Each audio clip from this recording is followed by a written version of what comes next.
Hello, good morning, and welcome. My name is Jade. I am a professional body piercer with 3 years of experience in the Pacific Northwest. Welcome, you have found my channel. This is a little series that I like to call Piercing Myths and Misconceptions, which you've already saw if you clicked on this video. Whatever. Today, I thought I would talk about the dangers of piercing guns, right? Oh man, my nose is running for no reason. So the dangers of piercing guns, I get asked about this a lot. I have a lot of people that I know still take their kids to the mall and get pierced with a piercing gun, and it's not good. So today, I'm going to go into all the reasons why exactly that's not good. I am going to do my makeup while I'm talking about it. It's not really a tutorial, it's just kind of me putting on my face so you can see what I do, and it keeps me busy and challenges me to multitask, I guess. Yeah, because you guys like that for some reason. I don't know. If you're new here, please subscribe or like the video, leave a comment so other people see it. It helps boost everything. You can find me at Instagram, or on Instagram at Jaded Piercing, as well as on Facebook at Jaded Piercing, and I think I have a Twitter under Jade Renfro, but I don't ever use that. So if you want me to start using it, go do things. I don't know, the tweets. Yeah, I don't know how that works. I've been slowly working on getting my lighting to be better so my face doesn't get washed out as soon as I lean forward. Today looks like it might be a success, actually. I have already put on my eyebrows and my foundation, which doesn't look too bad. That's why my lips look all weird, and I'm gonna ignore that. My teeth look gross. So yeah, I'm gonna start putting on some makeup and we will get into it. Yeah. There's no music. I don't know why I'm dancing. I'm gonna do some like awesome orange and gold eye thing today with some red sparkly lips, I think. I'm gonna wing it. The first thing that I like to bring up to people about why piercing guns, what's the main difference between a piercing gun, and what do I mean by a piercing gun? So a piercing gun is any sort of, what's the definition? It's something about like a mechanical piercing apparatus. Basically, a piercing gun is anything that is spring-loaded or force-loaded to shove a earring into a body part without a needle involved or anything like that. When you're getting pierced by a professional body piercer, they're going to use a single-use, sterile needle. And typically it's going to be a tri-bevel needle. It might also be a chamfer needle or a what's the one in the tubing? Oh man, there's one that's predominantly used in other countries like the UK and everything, and I'm totally blanking on the name of it, but it basically has a sheath around the needle. You see them mostly in like doctor's offices. They insert for IVs and whatnot. Oh man, I feel real dumb right now. I'll put it on the screen later because I'm a big dumb and I'm totally blanking on it. So there's a few different kinds of needles. The one that's used the most would be a tri-bevel needle, and what that means is it has 3 cutting edges on it. So it has 2 on the front, so one here, and then it has a back blade back here, and I'll do a thing.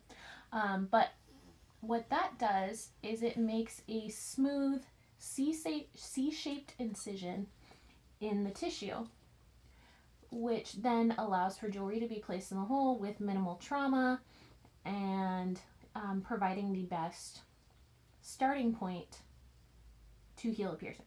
The difference between that and what's used in a piercing gun, so piercing guns are typically equipped with a pointed earring They're called piercing studs. Basically, a piercing stud is a slightly pointed earring that usually will have like a notch on it that the earring or that the butterfly back can rest into, and they come in one size most of the time. You can order them in different lengths, but the ones that come with the kit are all just one length. So because it is a pointed object and not a sharp object, it will eventually go through the tissue. But the trauma that it causes on the way there and through all of that is stupendous. Like it's an immense amount of trauma. That trauma is going to slow down your healing process, especially for like cartilage piercings. They will be sore for much, much, much longer, as well as taking significantly longer to heal and just being overall painful for longer in the life of the piercing. So the needle makes a C-shaped incision which accommodates for the jewelry. What a piercing stud does is it just kind of forces its way through and makes room for itself. So it's not creating a spot for it, it's just forcing itself in there. So that already doesn't sound good, right? I've already talked about in other videos how the human body is not one size fits all. So when you do a one size fits all piercing, you are going to deal with jewelry embedding itself. And I'm pretty sure I talked about this in the last video, but embedding is incredibly painful and it like should be avoidable, really. If you're planning accordingly and you have access to a good piercer who wants to take care of you, it should definitely be avoidable. So I think that's just really like an unnecessary pain that you're putting people through by doing that. So another thing with piercing guns is the people who are operating them are people who work at, I mean, not to throw Claire's under the bus again, but Claire's, usually. And Claire's, their training program for being able to operate said piercing gun is usually like one 20-minute video. You get sent out to go poke a few holes in your coworker, and then you are released upon everyone. You're released into the wild to go poke holes willy-nilly. They have a severe lack of training, which means that they are not worrying about anything. They don't care about bloodborne pathogens. They don't care about how straight the piercings are. They're going to try and match them up on your lobes, but the piercing gun is really, really inaccurate because you basically have like this little window that you look in. You're supposed to line things up, and when that thing goes off, it goes at a high velocity, right? So it can't miss its mark. There are also numerous times where the jewelry gets stuck halfway through the piercing. So you have an earring jammed halfway through your ear at this point that has to then be forced the rest of the way through or taken out completely. So that, of course, sounds really fun. That sounds like exactly what I want to do with my fresh piercing. So then you have this one-size-fits-all jewelry that's probably going to embed itself in a stuck piercing that forced its way through, caused all this trauma, and stressed you out, as well as no care for bloodborne pathogens, right? Because they're not trained on that. They're literally, like I said, they watch a video.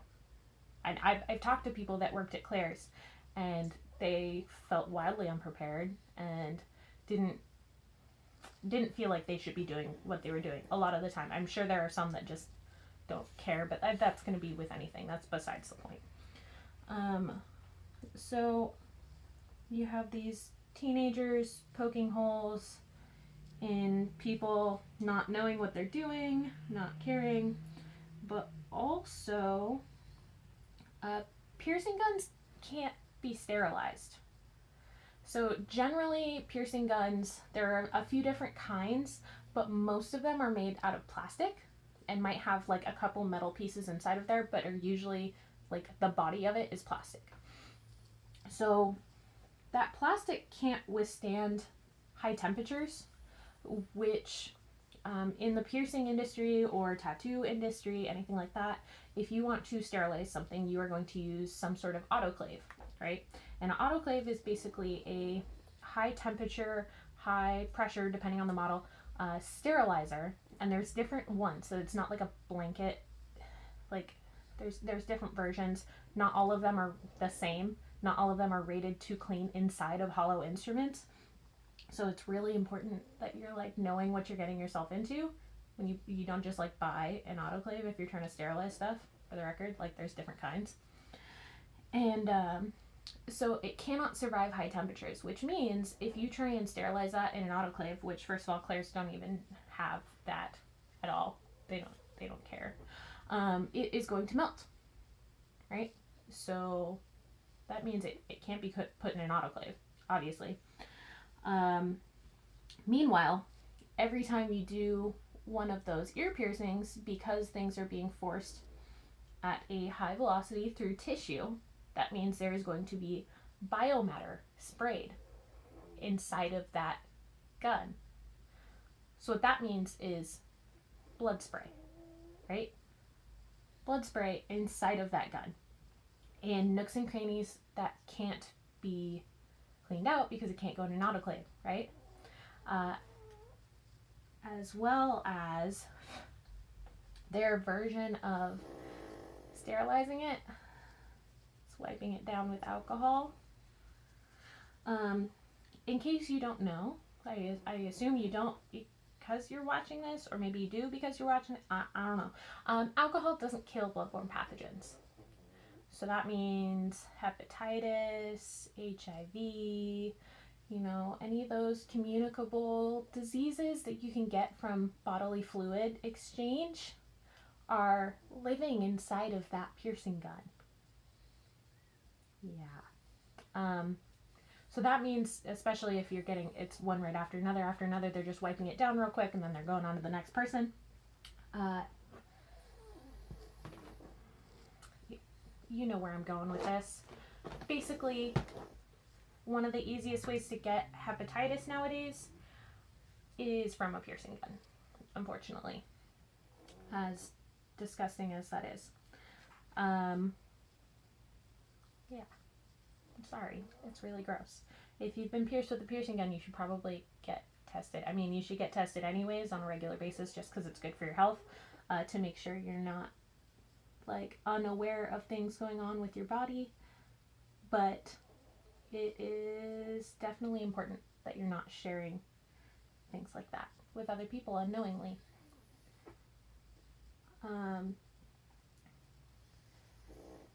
So yeah, that was the fun part of that conversation. No.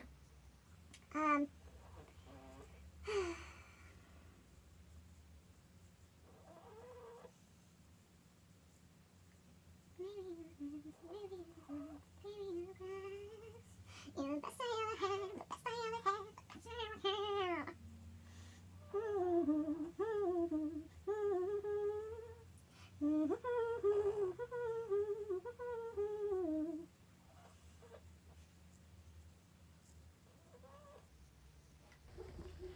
So I know a lot of people are probably going to want to come on here and say like, I got pierced with a gun and I was fine, all that fun stuff. Please don't. Just please don't. I know there are plenty of people out there that got pierced with a gun and survived. I am one of them. I got my earlobes pierced when I was 8 in a hair salon, which, first of all, ew. Second of all, double ew. But we live and we learn, okay?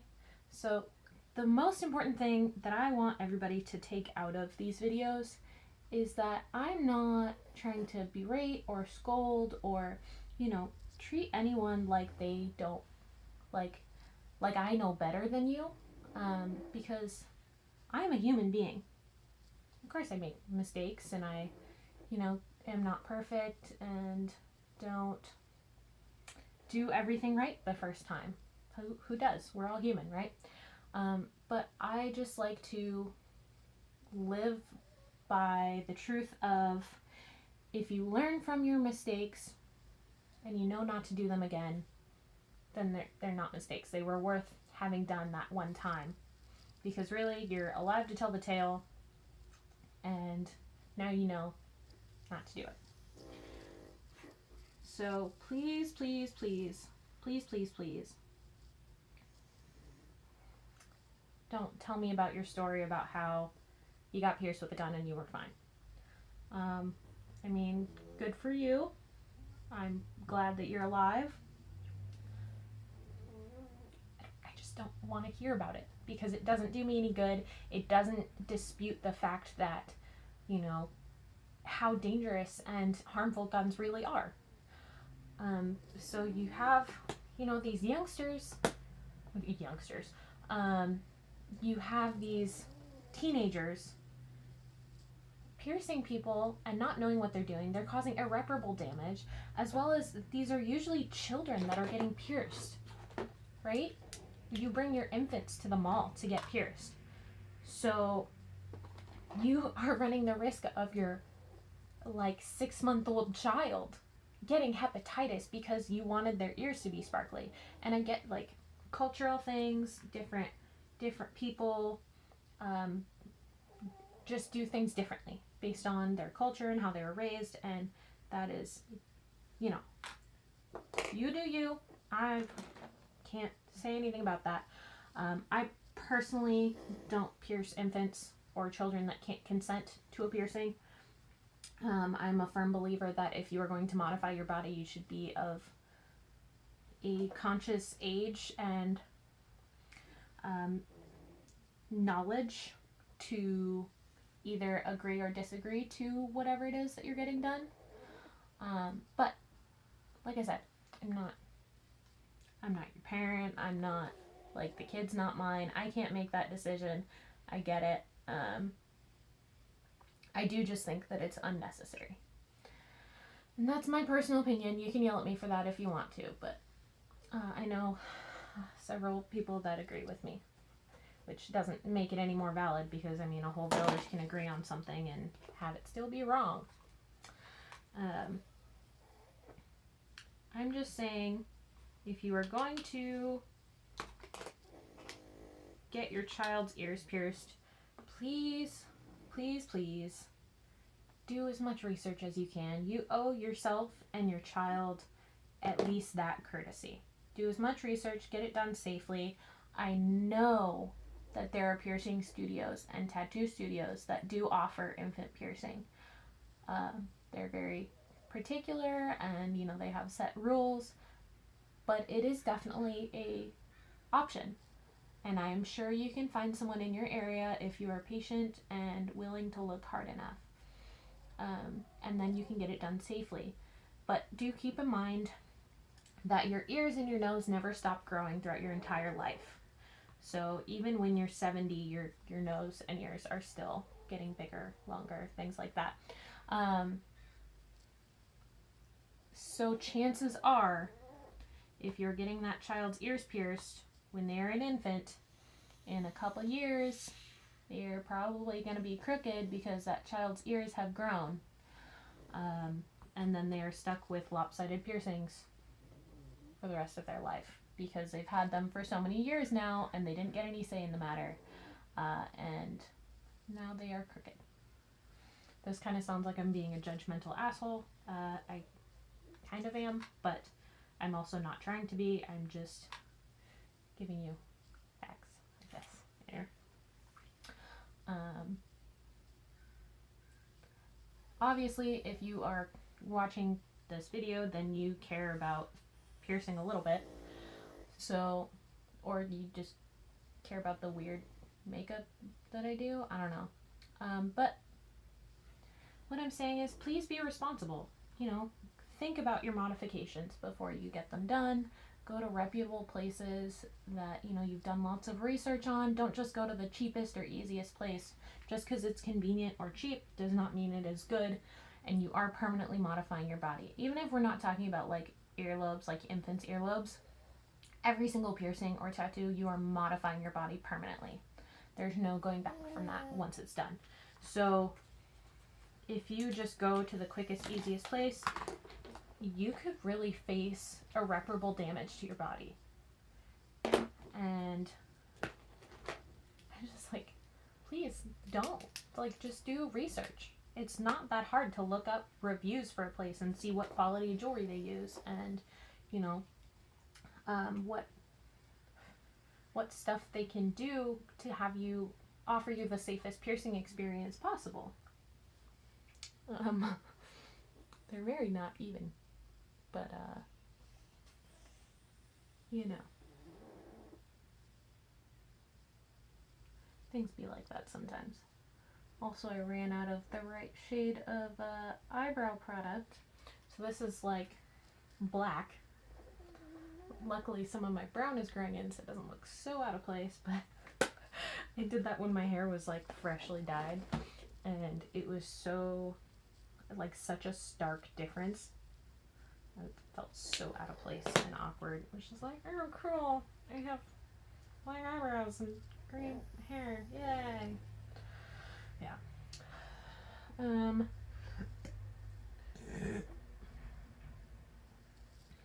So, some exciting news for me. I am going on a trip. I'm going on a couple trips, actually.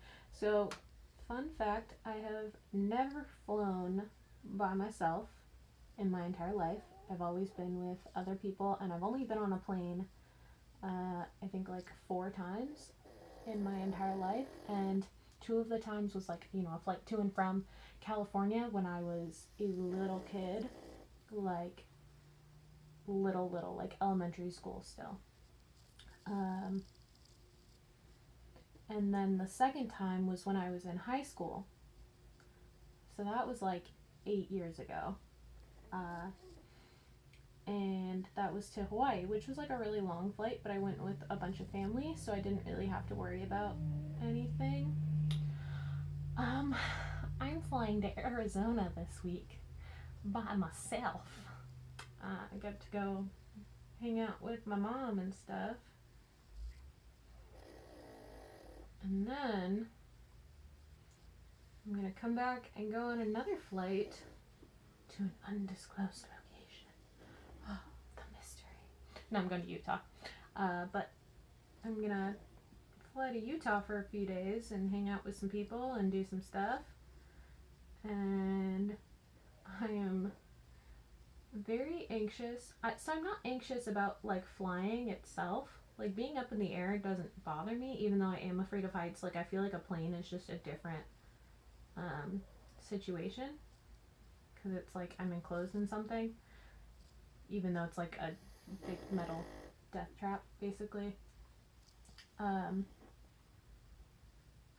So I'm not scared of flying itself. I'm more afraid of having to go through like TSA and baggage claim and everything, without ever having done that before. So that's fun. Wish me luck, please, because I'm a nervous. Oh man, that's pretty. I love these. It's like a pressed glitter from ColourPop. That's what I use on the top of my lid. And it's called Boombaya from ColourPop. And it's like, they're so pretty. I used just a little bit of glitter adhesive on my lid to just make sure it didn't spread everywhere. But honestly, like I swatched these a couple weeks ago and I like did a whole big swatch on my arm and it stayed put for like 6 hours. Like I didn't even put any like primer down or concealer or anything. I just swatched it right on my arm and it was there. It was not going anywhere. So if you need some pressed glitters, I highly recommend them. I don't know, I love ColourPop. They're just great in general. So basically what this video boils down to is piercing guns are unsafe and I wish they were illegal because they are really, really damaging, and I know way too many people that especially have had cartilage piercings done with guns, and they either A, never really healed, or two, have been sore for as long as the people have had them. And I'm talking years, not like a few months and then you get rid of it. And like, just, why would you want to live that life when you can get something done properly and safely with a nice single-use needle that is making a clean incision into your body to accommodate for jewelry? And just, it doesn't make any sense to me. And besides the misinformation that the people who pierce with guns give out as far as like healing times and how you're supposed to take care of them, like most of the time they tell you to put alcohol on it and twist and turn it. And I covered all this in the last video, so if you want to know why you shouldn't twist and turn your jewelry, go check that out. Go check it out. Plus, like, I'll love you or something. I don't know. Can I bribe you to watch my videos? Is that how this works? Yeah. Schmooze.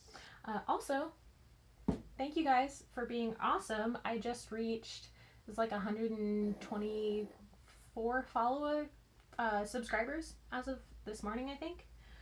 So that is freaking awesome. Like, I'm just really stoked that I even broke 100, let alone like it keeps adding up after that. And thank you guys. I'm just really appreciative because like this is just kind of a neat little side project for me that I never thought would get any like actual traction.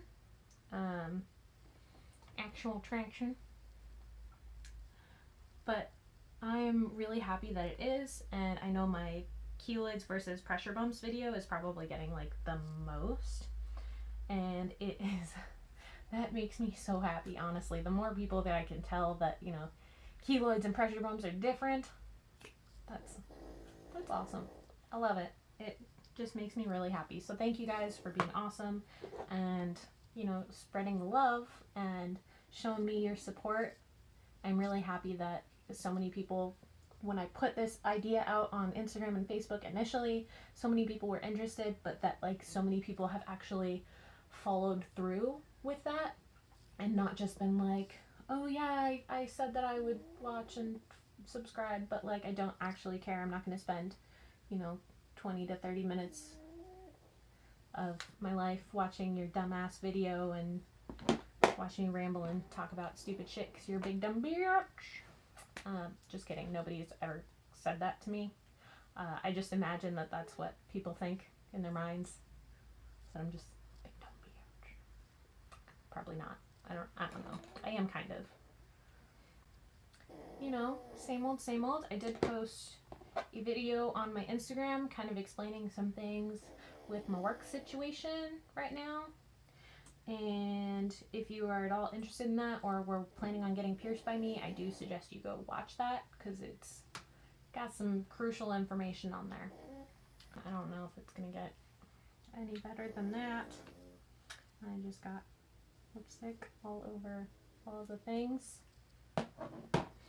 Okay, here is the finished look for this not makeup tutorial. I don't think my eyebrows are even. That's okay. I got lipstick on my teeth too. Go me.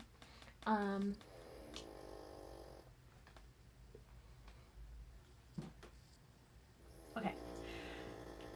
Anyways, now that I'm done rambling and putting on my face, as always, feel free to like and subscribe and, you know, follow me and whatever, all that shameless self-plugging stuff that I already did.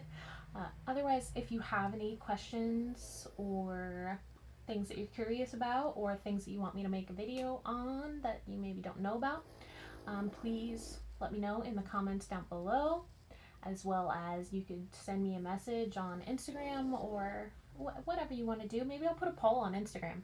Maybe if you guys go follow me on Instagram, I'll put a poll for what you want the next video to be. No promises that that'll happen, but maybe.